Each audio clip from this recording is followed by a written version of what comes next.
అతడిది ఓ మారుమూల గ్రామం. పైగా తల్లిదండ్రుల్ని కోల్పోయాడు. ప్రభుత్వ విద్యా సంస్థల్లోనే చదివి పరిశోధనలు, ఆవిష్కరణలపై దృష్టి సారించాడు.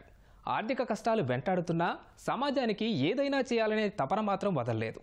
ప్రోత్సాహం లేకపోయినా ప్రతిభనే నమ్ముకొని ప్రయత్నాలు చేశాడు. వ్యవసాయం, గృహ వినియోగ అవసరాలు తీర్చే ఆవిష్కరణలు రూపొందించాడు. తనే జయశంకర్ భూపాలపల్లి జిల్లాకు చెందిన బట్టు నాగరాజు. ఆ ఆవిష్కరణ వివరాలు ఇవి. ఏదైనా వినూత్నంగా చేసి సమాజానికి ఉపయోగపడాలనుకున్నాడు ఈ యువకుడు. ప్రతిభని నమ్ముకుని భాగ్యనగరానికొచ్చాడు. చదువుకుంటూనే ఆవిష్కరణలు చేశారు.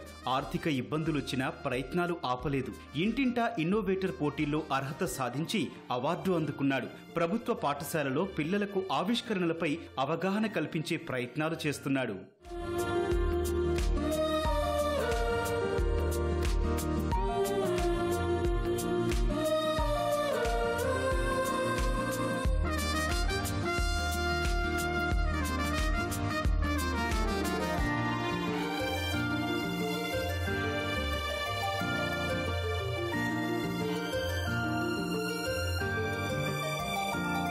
ఇతడి పేరు బట్టు నాగరాజు.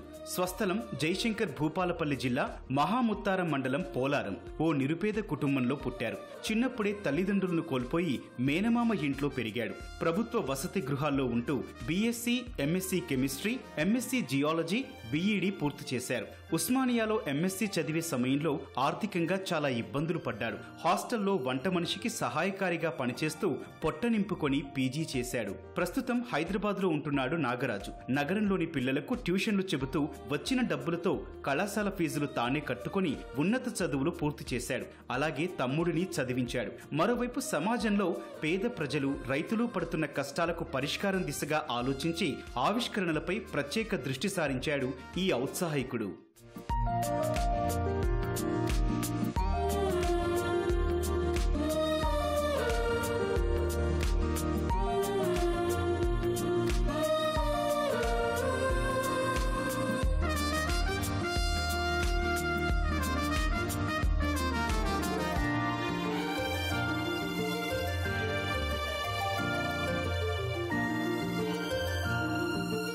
రైతులు రాత్రివేళల్లో పొలానికి వెళ్తే జంతువులు, పాముల నుంచి ప్రమాదాల బారిన పడొద్దని లేజర్ టెక్నాలజీ ఫర్ అగ్రికల్చర్ అనే ఆవిష్కరణ రూపొందించాడు. నేషనల్ ఇన్నోవేటర్ స్టార్టప్స్ కాన్క్లేవ్ లో ప్రదర్శించి పురస్కారం అందుకున్నాడు.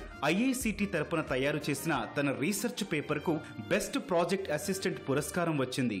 నాకు ఒక అడవి జంతువుల నుంచి పంటను రక్షించే పరికరాన్ని కూడా నేను ఇన్నోవేషన్ చేసిన. ఇది 2018 రిస్క్ అనే ఒక ప్రోగ్రాము ఎన్ఐఆర్డి వాళ్ళు కండక్ట్ చేశారు.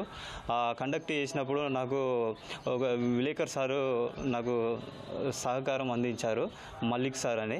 ఆ సార్ సహకారంతో అక్కడ కూడా నేను ప్రదర్శించిన. ఆ ప్రదర్శనలో నాకు ఉపరాష్ట్రపతి గారు కూడా అప్రిషియేషన్ పత్రం అందించారు. నాకు అది మోటివేషన్గా నేను ఎన్నో ఇన్నోవేషన్లు ఇంకా రైతులకు కానీ ఏ సమస్యకైనా పరిష్కారాన్ని అందించడం కోసం నేను నా సొంత డబ్బులతోటి నాకు వచ్చే అటువంటి ప్రతి నెలలో ఒక 20 నుంచి 30% వరకు కొంత అమౌంట్ను ఈ ఇన్నోవేషన్లకు నాకు సొంత ఖర్చులతో పెట్టుకొని నేను ఎన్నో ఇన్నోవేషన్లు చేయాలని నా తాపత్రయం నిరంతరం అదే ఉన్నది. నగరాలు, పట్టణాల్లో నీటి అవసరాలను దృష్టిలో పెట్టుకుని ఆటోమేటిక్ ఆన్ అండ్ స్విచ్ రూపొందించాడు నాగరాజు. ఈ ఆవిష్కరణ తెలంగాణ ప్రభుత్వం నిర్వహిస్తున్న ఇంటింటా ఇన్నోవేటర్ కార్యక్రమం కింద ఎంపికయ్యింది. పైన వాటర్ ట్యాంక్ నిండిన తర్వాత దాన్ని ఆఫ్ చేయాల్సిన అవసరం ఉంటుంది. దాన్ని చూసుకొని పక్షంలో నీరు అనేది ఓవర్ఫ్లో అయ్యి మొత్తం పోతూ ఉంటుంది. అప్పుడు కరెంటు వృధా అనేది జరుగుతూ ఉంటుంది. నీటి వృధా అనేది, నీరు దొరకని దేశాలు, నీరు దొరకకుండా ఉండేటువంటి గ్రామాలు కూడా చాలా ఉన్నాయి. అట్లా నీటిని వృధా కాకుండా నా పరికరం అనేది చాలా వరకు ఉపయుక్తంగా ఉంటుంది. దీనికోసం మనం ప్రత్యేకంగా దాన్ని మోటార్ను ఆన్ చేయాల్సిన అవసరం ఉండదు. దాన్ని మళ్ళీ నిండిన తర్వాత ఆఫ్ చేయాల్సిన అవసరం ఉండదు. ఆటోమేటిక్గా అదే ఆన్ చేసుకొని అదే ఆఫ్ చేసుకుంటుంది. అదేవిధంగా ఈ పరికరం అంటే మార్కెట్లో కొన్ని రకాలైన ఫ్లోట్ సెన్సార్లు వచ్చినాయి. ఆ ఫ్లోట్ సెన్సార్లు ఏం చేస్తాయంటే దానికి నా పరికరానికి ప్రత్యేకత ఏంటిదంటే ఆ ఫ్లోట్ సెన్సార్ అనేది చిట్లిపోయి, ఇప్పుడు ప్లాస్టిక్ ఏదైనా కూడా దాని కోర్ అనేది ప్లాస్టిక్తో తయారై ఉన్నది. అది చిట్లిపోయి దానిలోకి వాటర్ వెళ్ళినప్పుడు కండక్టివిటీ, వాటర్ అనేది కండక్టివిటీ ఉంటుంది కాబట్టి మనం ట్యాప్ ఓపెన్ చేసుకున్నప్పుడు ట్యాప్ ద్వారా కరెంట్ పాస్ అయ్యి కొన్ని మరణాలు సంభవించే అవకాశం కూడా ఉన్నది. దాన్ని రెక్టిఫై చేయడానికి నేను 12 వోల్టేజ్ కరెంటు తోటి ఈ పరికరాన్ని తయారు చేయడం జరిగింది. దీని ద్వారా ఆ ప్రమాదాలను కూడా నివారించవచ్చు. ప్లస్ ఏంటిదంటే కోడింగ్ విధానంతో తయారు చేశాం కాబట్టి దీన్ని తక్కువ కాస్ట్లో మనం అందరికీ కూడా అందించవచ్చు. ఇంట్లో దొంగలు పడితే అలర్ట్ వచ్చేలా సెక్యూరిటీ కాలింగ్ సిస్టమ్ అనే పరికరాన్ని కూడా ఆవిష్కరించాడు ఈ ఆవిష్కర్త. దాని పనితీరును ఇలా వివరిస్తున్నాడు. మనకు ఏమైతుందంటే డోర్ సెక్యూరిటీ సిస్టమ్ అనేది దీన్ని కోడింగ్ ద్వారా మనకు సెన్సార్స్ తోటి తయారు చేసిన ఆ దొంగ ఎప్పుడైతే దొంగతనానికి వస్తాడో అది డోరు పలగొట్టుకొని ఓపెన్ చేస్తాడో అప్పుడు మన డోరు ఓపెన్ అయితే మనం తప్ప ఇంకోవారు ఓపెన్ చేయాల్సిన ఉండదు. అది ఓపెన్ అయిందంటే ఖచ్చితంగా దొంగతనం జరిగినట్టే మనకు ఇమీడియట్గా ఫోన్ వస్తుంది. సేమ్ టైము అక్కడ పోలీసు సైరన్ సౌండ్ వస్తుంది. ఆ గందరగోళంలో ఆ వ్యక్తి ఏదో జరుగుతుందని దొంగతనానికి వచ్చిన వ్యక్తి ఇమీడియట్గా పారిపోతాడు. ప్రపంచ పర్యావరణ దినోత్సవం పురస్కరించుకొని ప్లాస్టిక్ తో సెల్ బ్యాటరీ తయారు చేశారు. ఈ థీసిస్ కు ప్రశంసలతో పాటు కాలుష్య నియంత్రణ మండలి నుంచి పురస్కారం దక్కింది. పత్తి పంటలో ఎరువులు చల్లుకోవాలంటే మొక్క వద్ద వంగి వేళ్ల వద్ద చల్లాల్సి ఉంటుంది. ఇలా ప్రతి మొక్క వద్ద వంగి యూరియా చల్లాలంటే వచ్చే వెన్నునొప్పి నుంచి అధిగమించేందుకు పీవీసీ పైపులతో ఫర్టిలైజర్ స్టిక్ ఆవిష్కరించాడు. రైతుల కోసం అని చెప్పేసి నిల్చొని ఒక చిన్న మొక్కలుగా ఉన్నప్పుడు పత్తి రైతులు వాళ్ళు యూరియా వేసుకోవడానికి చాలా నడుము పోతూ ఉంటుంది. కింద వేసుకోవాలంటే 1 ఎకరం 2 ఎకరాలు వేసుకోవాలంటే యూరియా వేసుకోవాలంటే చాలా కష్టమవుతుంది. ఒక పీవీసీ పైపులతోటి మనం నిల్చొని వేసుకునే విధంగా ఒక రైతుల కోసం అని చెప్పేసి యూరియా వేసుకునేటువంటి ఒక పరికరాన్ని తయారు చేశా. అది కూడా రైతులకు ఉపయోగపడుతుంది.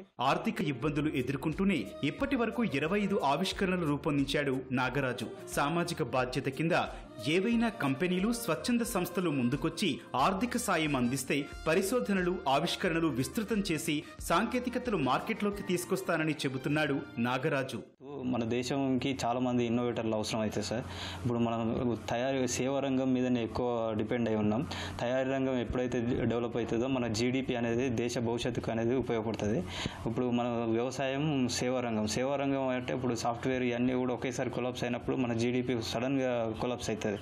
తయారీ రంగాన్ని కనుక మనం ముందు తీసుకెళ్ళి విద్యార్థి దశలోనే వాళ్ళకు టీచింగ్ కానీ ఇప్పుడు నాకు హాలిడే దొరికినప్పుడు గవర్నమెంట్ స్కూల్లోకి వెళ్ళి పిల్లలకు మోటివేషన్ లాగా కొన్ని ఇన్నోవేషన్ చూపించి స్థాయిలో ఇప్పుడు నేను ఒక్కనే చేయడం వల్ల ఈ దేశానికి ప్రొడక్షన్ అనేది ఉత్పత్తి కాదు. ఇప్పుడు చైనా లాంటి దేశాల్లో నుంచి మనం దిగుమతి చేసుకోవడానికి కారణం ఏంటంటే మన ప్రొడక్షన్ మీద ఎక్కువ ఇంట్రెస్ట్ చూపించట్లేదు. ఒక సేవా రంగం మీదనే ఎక్కువ ఇంట్రెస్ట్ చూపిస్తాను, వ్యవసాయ రంగం మీద.